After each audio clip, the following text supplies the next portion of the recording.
정도 떨어져 있는 곳인데요.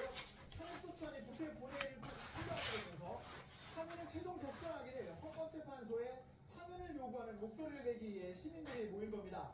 집회를 직접 찾아온 고등학생 목소리 잠깐 들어보겠습니다.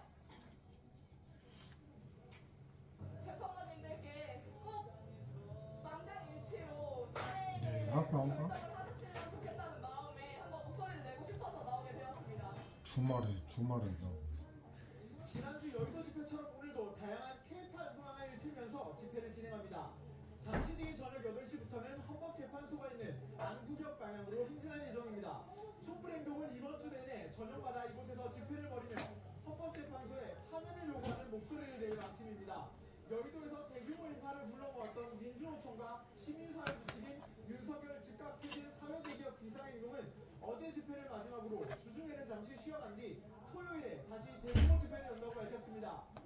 과거 사례를 생각해보면 노무현 전 대통령 탄핵 심판은 2개월여, 박근혜 전 대통령의 경우는 3개월여 만에 결론이 나왔습니다.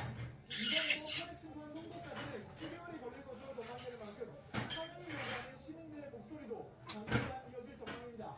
지금까지 서울 종로구 보신각 앞에서 YTN 양동훈입니다.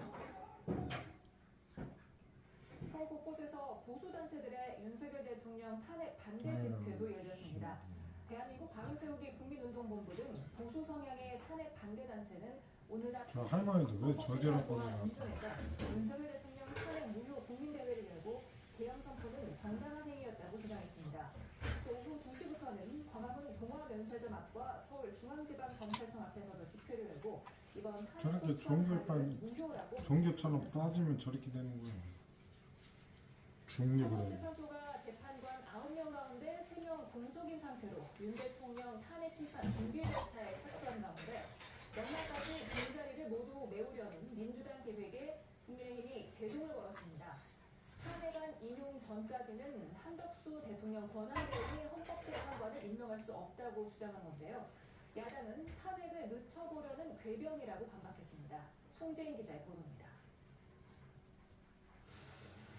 국민의힘이 민주당이 발표한 헌법재판관 3명의 청문회 일정에 합의가 안 됐다며 선을 그은 데 이어 이번엔 임명 자체에 반대의 뜻을 밝혔습니다. 대통령 자리가 빈 게 아니라 직무만 정지된 지금 한덕수 권한대행의 권한행사는 신중해야 한다며 헌법재판관 임명 역시 마찬가지라는 주장입니다. 지금은 대통령이 고리 상황이 아닌 직무정지 상황이기 때문에 한덕수 권한대행은